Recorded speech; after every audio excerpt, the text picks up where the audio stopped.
central Mississippi, eastern Smith County in central Mississippi, northeastern Jones County in southeastern Mississippi, until 1:45 p.m. Central Daylight Time.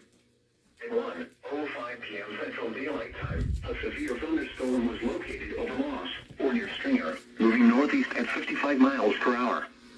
Hazard, 60 miles per hour wind gusts and half-dollar-size hail. Source, radar indicated. Impact, hail damage to vehicles is expected. Expect wind damage to roofs, siding, and trees. This severe thunderstorm will be near Heidelberg, Stafford Springs, and Paulding around 1:20 p.m. Central Daylight Time. Orange around 1:30 p.m. Central Daylight Time.